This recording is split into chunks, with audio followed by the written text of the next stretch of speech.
എനിക്ക് ബോധം തിരിച്ചു കിട്ടിയപ്പോൾ രാത്രിയായിരുന്നു. അപ്പോൾ ഞാൻ ഒരു കട്ടിലിൽ കിടക്കുകയാണ്. ഭിത്തിയിൽ നിന്നും കത്തിക്കൊണ്ടിരിക്കുന്ന വിളക്കിൻ്റെ പ്രകാശത്തിൽ നിന്നും എനിക്കടുത്തായി നിരവധി കട്ടിലുകളും അതിലെല്ലാം തടവുകാരും കിടക്കുന്നത് കണ്ടു. ഞാൻ ഹോസ്പിറ്റലിലാണെന്ന് തിരിച്ചറിഞ്ഞു. കുറച്ചു നേരം ഞാൻ നിശബ്ദനായി അങ്ങനെ കിടന്നു. പിന്നീട് എഴുന്നേൽക്കാൻ ശ്രമിച്ചു. കഴിയുന്നില്ല. എന്താണ് സംഭവിച്ചതെന്ന് ഓർത്തെടുക്കാൻ പോലും ആവുന്നില്ല. ശരിയായ ബോധത്തിലേക്ക് തിരിച്ചു വരാനും എനിക്കായില്ല. ഇപ്പോഴത്തെ സാഹചര്യം ഒഴിച്ചു നിർത്തിയാൽ ഈ ജയിലാശുപത്രിയെക്കുറിച്ച് ഓർക്കുമ്പോൾ തന്നെ എനിക്ക് ഓക്കാനം വരുമായിരുന്നു. തികച്ചും വൃത്തികെട്ട ഒരിടം. പക്ഷേ ഇപ്പോൾ ഞാൻ മറ്റൊരു മനുഷ്യനാണല്ലോ. പുതപ്പഴുക്കടിഞ്ഞ് വഴുവഴുക്കുന്നതും ദുർഗന്ധം വമിക്കുന്നതുമായിരുന്നു. മെത്തവിരിപ്പാകട്ടെ വളരെ നേർത്തതും കീറിപ്പറഞ്ഞതുമാണ്.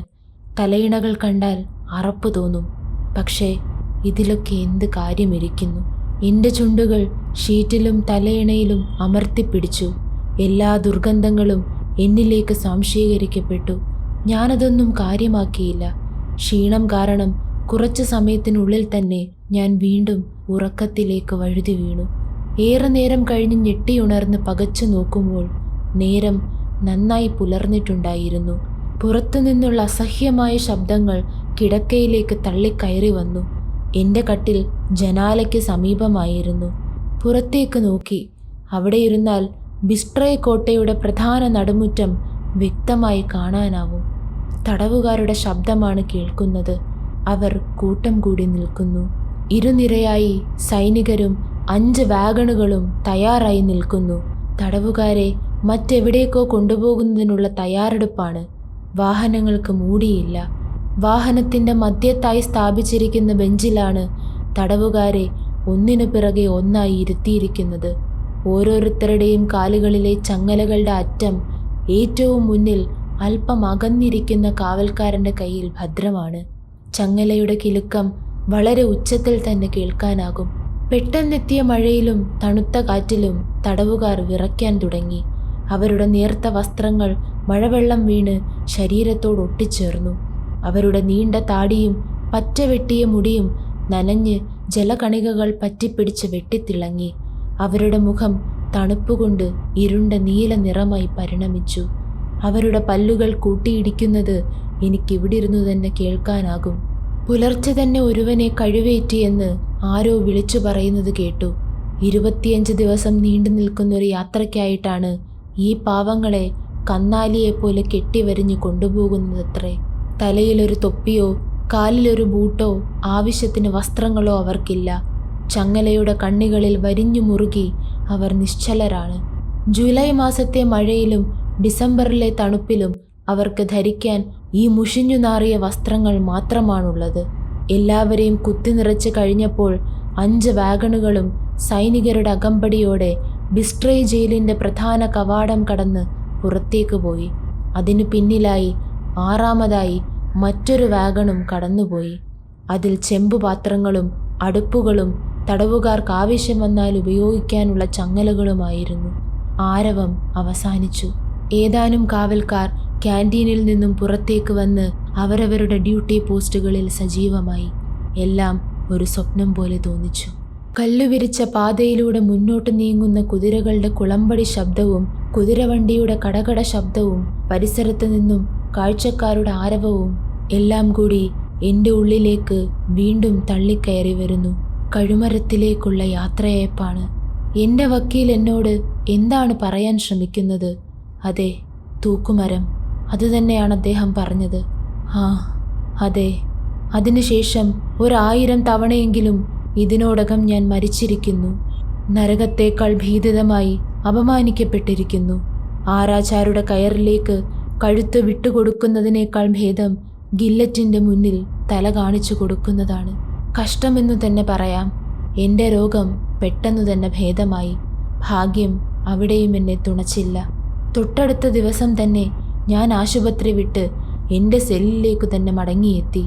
രോഗമൊന്നുമില്ല. ഞാൻ പൂർണ്ണ ആരോഗ്യവാനാണെന്ന് തീർത്തും പറയാനാകും. ഞാൻ ചെറുപ്പമാണ്, ചുറുചുറുക്കുള്ളവനും നല്ല ആരോഗ്യമുള്ള ശരീരത്തിൻ്റെ ഉടമയുമാണ്. എൻ്റെ സിരകളിലൂടെ രക്തം പമ്പു ചെയ്യപ്പെടുന്നത് കൃത്യതയോടെയാണ്. എൻ്റെ ഓരോ അവയവങ്ങളും അതിൻ്റേതായ കണിശത്തോടെയാണ് പ്രവർത്തിക്കുന്നത്. ബുദ്ധിപരമായാലും ശാരീരികമായാലും ദീർഘനാൾ ഈ ഭൂമിയിൽ കഴിയാനുള്ള കരുത്ത് ഇപ്പോഴും എൻ്റെ ശരീരത്തിൽ അവശേഷിക്കുന്നുണ്ട്. എൻ്റെ പ്രശ്നം തികച്ചും മാനസികമാണ്.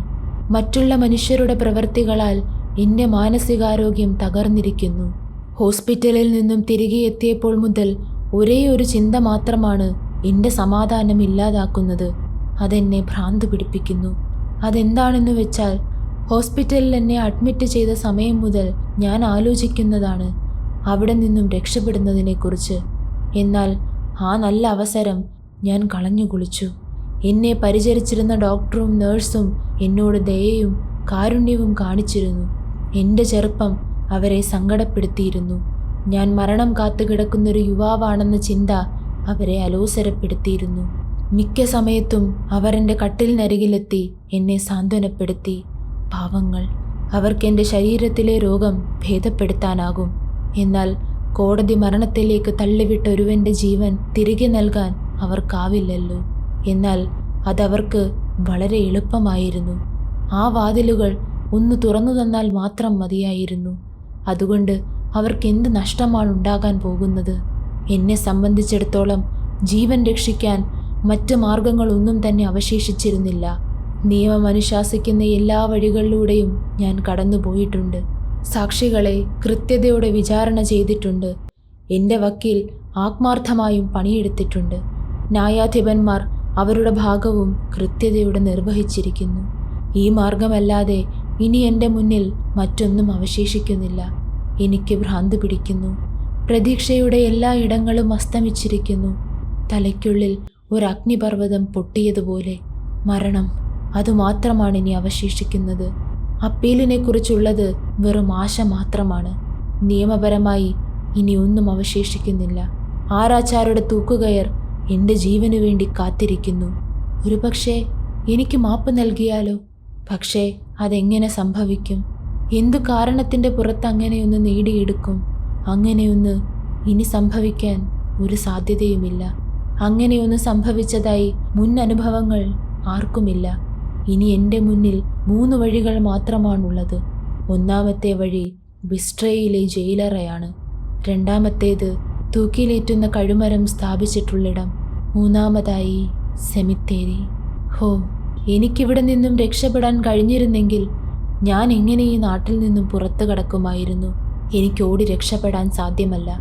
അത് നാട്ടുകാരിൽ സംശയം ജനിപ്പിക്കും. മറിച്ചാണ് ഞാൻ ചെയ്യുന്നത്.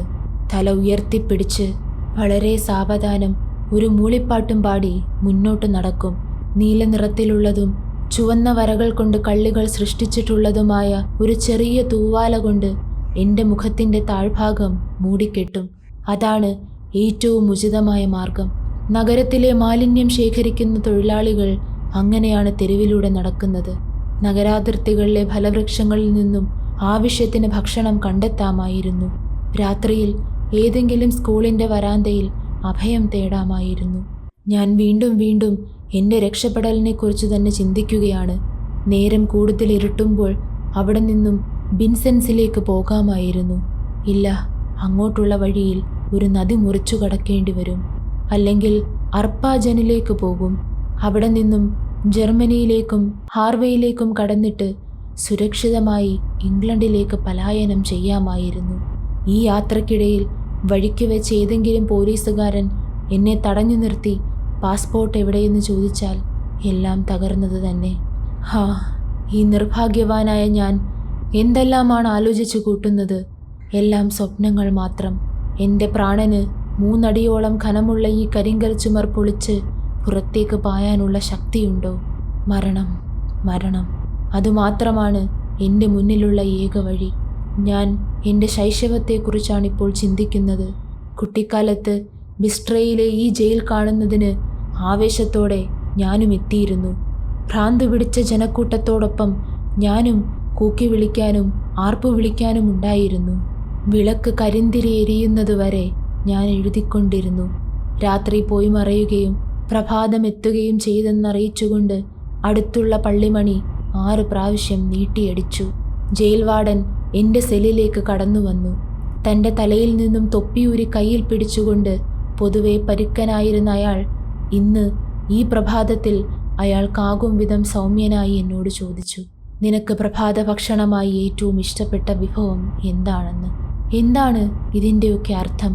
എൻ്റെ ശരീരം പൂർണ്ണമായും വിറച്ചു തുടങ്ങി. ഇന്ന് തന്നെ അത് സംഭവിക്കാൻ പോവുകയാണോ? ഞാൻ സംശയിച്ചു. അതെ, അതിന്ന് തന്നെ സംഭവിക്കും. ജയിലുകളുടെ പരമാധികാരിയായ ജയിലർ ഇവിടെ എത്തിയിട്ടുണ്ട്. അവസാനമായി എന്നെ സേവിക്കാനുള്ള അവസരം വിനിയോഗിക്കാനാണത്രേ. അദ്ദേഹത്തെക്കുറിച്ചോ ഈ തടവറയിലെ മറ്റുദ്യോഗസ്ഥരെക്കുറിച്ചോ എനിക്കെന്തെങ്കിലും പരാതികളുണ്ടോ? ആരോഗ്യത്തിന് ഹാനികരമായിട്ടുള്ള എന്തെങ്കിലും അനിഷ്ടങ്ങൾ ഉണ്ടായിട്ടുണ്ടോ? ഇന്നലെ രാത്രിയിൽ ഉറക്കം എങ്ങനെയുണ്ടായിരുന്നു? അങ്ങനെ ഒരു 100 കൂട്ടം കാര്യങ്ങൾ അദ്ദേഹം എന്നോട് ചോദിച്ചു. തിരികെ പോകാൻ തുടങ്ങുമ്പോൾ അദ്ദേഹം തിരിഞ്ഞു നിന്ന് എന്നോട് പറഞ്ഞു, സർ, ഇന്നാണ് ആ ദിവസം.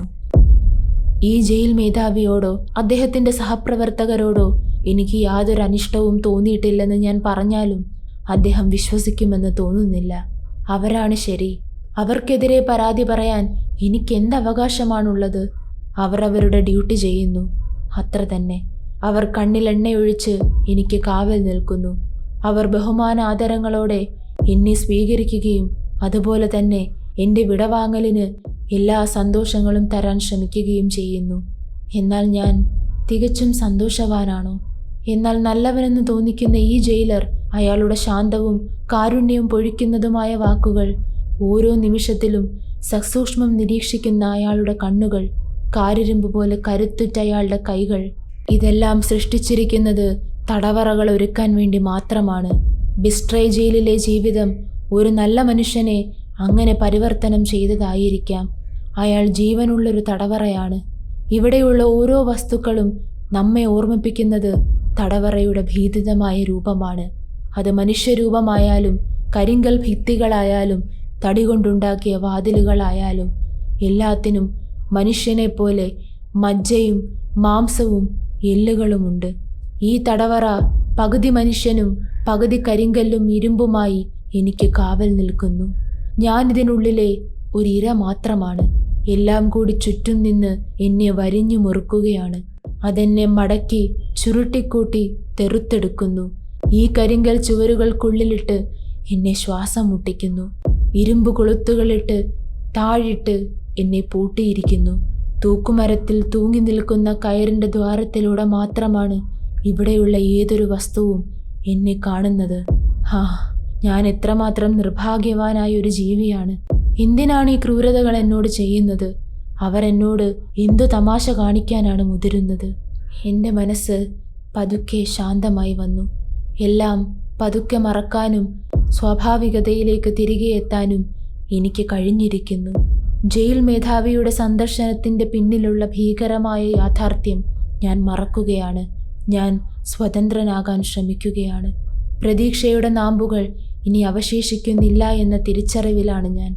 എല്ലാം ഇവിടം കൊണ്ട് അവസാനിക്കുകയാണ്. സമയം ഏതാണ്ട് 6:30 അല്ലെങ്കിൽ 7:15 ആയിട്ടുണ്ടാവണം. എൻ്റെ സെല്ലിൻ്റെ വാതിലുകൾ തുറക്കപ്പെട്ടു. പ്രായം ചെന്ന നരച്ച തലമുടിക്കാരനായ ഒരു മനുഷ്യൻ എൻ്റെ മുറിയിലേക്ക് കയറി വന്നു. വന്നപാടെ അയാൾ തൻ്റെ നരച്ച ഓവർകോട്ട് ഊരിമാറ്റി. അയാളുടെ വേഷവിധാനത്തിൽ നിന്നും എനിക്ക് മനസ്സിലായി അയാൾ ഒരു പുരോഹിതനാണെന്ന്. ജയിലിനടുത്തുള്ള പള്ളിയിലെ വികാരിയല്ല അയാളെന്ന് മനസ്സിലാക്കിയപ്പോൾ എനിക്ക് സങ്കടം തോന്നി. അയാൾ എൻ്റെ എതിർവശത്തായിരുന്നു. അയാൾ തലകുലുക്കി, കൈകളും കണ്ണുകളും മുകളിലേക്കുയർത്തി, പുരികങ്ങൾ ചലിപ്പിച്ചു. അദ്ദേഹം എന്താണ് ഉദ്ദേശിക്കുന്നതെന്ന് എനിക്ക് മനസ്സിലായി. സ്വർഗത്തിലിരിക്കുന്ന ദൈവത്തെയാണ് അദ്ദേഹം കാണുന്നത്. എന്നാൽ എനിക്ക് മുകളിൽ എൻ്റെ സെല്ലിൻ്റെ മോന്തായം മാത്രമാണുണ്ടായിരുന്നത്. എൻ്റെ കുഞ്ഞെ, നീ തയ്യാറെടുത്ത് കഴിഞ്ഞോ? അദ്ദേഹം ചോദിച്ചു. തികച്ചും ശാന്തസ്വരത്തിൽ ഞാൻ മറുപടി പറഞ്ഞു, ഇല്ല, ഞാൻ തയ്യാറെടുത്ത് കഴിഞ്ഞില്ല. പക്ഷേ എന്തും നേരിടാൻ ഞാൻ തയ്യാറാണ്. ഇത് പറയുമ്പോൾ എൻ്റെ കണ്ണുകളിലെ വെളിച്ചം പകുതിയായി കുറയുകയും ശരീരത്തിലൂടെ ഒരു മിന്നൽ പിണർ കത്തിയെരിയുകയും നെറ്റിയിൽ വിയർപ്പുകണങ്ങൾ പൊടിയുകയും ചെയ്തു. തൊട്ടടുത്തിരിക്കുന്ന മനുഷ്യൻ്റെ പെറുപിറുക്കലുകൾ എൻ്റെ ചെവിയെ അലോസരപ്പെടുത്തി. ഞാൻ ഇരിപ്പിടത്തിൽ ഒരു കസേരയിലിരുന്ന് മുന്നോട്ടും പിന്നോട്ടും ആയുന്നതുപോലെ ആടിക്കൊണ്ടിരുന്നു. ആ മനുഷ്യൻ തൻ്റെ ചുണ്ടിൽ എന്തെല്ലാമോ പെറുപിറുക്കുകയാണ്. അയാളുടെ കണ്ണുകൾ തിളങ്ങുന്നു. കൈകൾ പല പ്രാവശ്യം എൻ്റെ തലയ്ക്ക് മുകളിലൂടെ സഞ്ചരിച്ചു. വീണ്ടും സെല്ലിൻ്റെ വാതിൽ കരകര ശബ്ദത്തോടെ തുറന്നു. ഇത്തവണ കടന്നു വന്നത് ജയിലറും അയാളുടെ പിന്നാലെ കറുത്ത കോട്ടിട്ട മാന്യനായൊരു മനുഷ്യനുമായിരുന്നു. വന്നപാടെ അയാൾ എന്നെ വണങ്ങി. അയാളുടെ കൈവശം ഒരു കെട്ട് പേപ്പറുകൾ ഉണ്ടായിരുന്നു. ആ പേപ്പറുകളിൽ നിന്നും എന്നെ സംബന്ധിച്ചിടത്തോളം സങ്കടകരമായ വാർത്തകളുടെ ഭയാനകമായ എന്തോ ഒരു ദുർഗന്ധം വമിക്കുന്നുണ്ടായിരുന്നു. സർ, അയാൾ പറഞ്ഞു തുടങ്ങി, ഞാൻ കോടതിയിൽ നിന്നുമുള്ള ഒരു സന്ദേശവുമായിട്ടാണ് എത്തിയിരിക്കുന്നത്. പബ്ലിക് പ്രോസിക്യൂട്ടറിൽ നിന്നുമുള്ള ഒരു സന്ദേശം അറിയിക്കാനുണ്ട്. അയാൾ അത്രയും പറഞ്ഞപ്പോൾ തന്നെ എൻ്റെ തലച്ചോറിൽ ഒരു അഗ്നിപർവ്വത സ്ഫോടനം നടന്നു. വളരെ വേഗം തന്നെ ഞാൻ അതിൽ നിന്നും മുക്തനാവുകയും ചെയ്തു. പബ്ലിക് പ്രോസിക്യൂട്ടർ ആവശ്യപ്പെടുന്നത് എൻ്റെ തലയല്ലാതെ മറ്റെന്തെങ്കിലുമാണോ? ഞാൻ ചോദിച്ചു. അതിൽ കവിഞ്ഞ് എന്താണ് അദ്ദേഹത്തിന് എന്നോട് ആവശ്യപ്പെടാനുള്ളത്? എൻ്റെ തലയെടുക്കുന്നത് അദ്ദേഹത്തിന് ഏറ്റവും ആനന്ദകരമായ പ്രവൃത്തിയാണെന്ന് ഞാൻ കരുതുന്നു. അല്പനേരം മൗനമായി ഇരുന്നതിന് ശേഷം ശാന്തനായി ഞാൻ പറഞ്ഞു, വായിക്കണം സർ. അയാൾ തൻ്റെ കയ്യിലിരുന്ന പേപ്പർ നിവർത്തി അതിലെ ഓരോ പാരഗ്രാഫിൻ്റെയും അവസാനത്തെ വാചകം മാത്രം വായിച്ചു. തികച്ചും അരോചകമായ കോടതി ഭാഷ മുഴുവനും വായിക്കാതിരുന്നത് നന്നായി. ചുരുക്കം ഇതാണ്: എൻ്റെ അപ്പീൽ പൂർണ്ണമായും തള്ളിക്കളഞ്ഞിരിക്കുന്നു. അവസാനം എൻ്റെ കണ്ണുകളിലേക്ക് സൂക്ഷിച്ചു നോക്കിക്കൊണ്ട് കൂട്ടിച്ചേർത്തു, വധശിക്ഷ ഉടനെ നടപ്പിലാക്കാവുന്നതാണ്. അയാൾ ഒരു നിമിഷം നിശബ്ദനായി. പിന്നെ തുടർന്നു, ദ ഗ്രേവിൽ വെച്ച് അത് നടത്താനാണ് തീരുമാനം. കൃത്യം 7 മണിക്ക് ഞങ്ങൾ കോൺസിഗ്രറിയിലേക്ക് പോകും. അപ്പോൾ നിങ്ങളും ഞങ്ങളുടെ കൂടെ വരേണ്ടി വരും. ഒരുക്കമല്ലേ? അയാൾ പറഞ്ഞ അവസാന വാക്കുകൾ പൂർണ്ണമായും ഞാൻ ഗ്രഹിച്ചിരുന്നില്ല. ജയിലർ പുരോഹിതനുമായി സംഭാഷണത്തിലാണ്. എൻ്റെ കണ്ണുകൾ പകുതി തുറന്നു കിടന്ന വാതിലിൽ നിശ്ചലമായി ഉടക്കി നിന്നു. വാതിലിനും അപ്പുറത്ത് ആയുധധാരികളായ 4 സൈനികർ കാത്തു നിൽക്കുന്നു. അയാൾ അവസാനം പറഞ്ഞത് ഒരിക്കൽ കൂടി ആവർത്തിച്ചു പറഞ്ഞു. ഞാൻ പതുക്കെ പ്രതികരിച്ചു, നിങ്ങളുടെ ആഗ്രഹപ്രകാരം തന്നെ നടക്കട്ടെ. നിങ്ങൾക്കുചിതമായ സമയം തീരുമാനിക്കാം. 1/2 മണിക്കൂറിനുള്ളിൽ പോകാൻ തയ്യാറെടുക്കണമെന്ന് പറഞ്ഞിട്ട് എന്നെ വണങ്ങി അവരെല്ലാം കടന്നുപോയി. ഞാൻ തനിച്ചായി. എല്ലാം അവസാനിക്കുന്നു. എല്ലാ ദുരിതങ്ങളിൽ നിന്നും ഞാൻ മോചിപ്പിക്കപ്പെടാൻ പോകുന്നു. ദൈവമേ, എനിക്ക് രക്ഷപ്പെടാൻ ഒരു വഴിയും നീ കാണുന്നില്ലേ? ഞാൻ ഈ തടവറയിൽ നിന്നും രക്ഷപ്പെട്ടോടും. ഈ ജനാലകളും ചുമരുകളും കവാടങ്ങളും എല്ലാം കടന്ന് ഞാൻ ഓടി രക്ഷപ്പെടും. ഈ ദുഷ്ടമൃഗങ്ങൾക്കായി എൻ്റെ ശരീരത്തിലെ മാംസം പോലും ഞാൻ ഇവിടെ ഉപേക്ഷിച്ച് കടന്നു പോകും. ഓ, എത്ര ഭീകരമായ അനുഭവങ്ങൾ! എത്രമാത്രം ശപിക്കപ്പെട്ടവനാണ് ഞാൻ! ഒരായുധം കിട്ടിയിരുന്നെങ്കിൽ ഈ കരിങ്കൽ ഭിത്തിയൊരു തുരപ്പനെ പോലെ ഞാൻ തുരന്നു മാറ്റിയേനെ. പക്ഷേ എൻ്റെ കയ്യിലൊരു സൂചി പോലും അവശേഷിക്കുന്നില്ല. ഇനി എനിക്ക് വേണ്ടി ചിലവഴിക്കാൻ 1 മണിക്കൂർ പോലും ബാക്കിയില്ല. ഞാൻ എത്രമാത്രം നിർഭാഗ്യവാനാണ്, എത്രമാത്രം വെറുക്കപ്പെട്ടവനാണ്.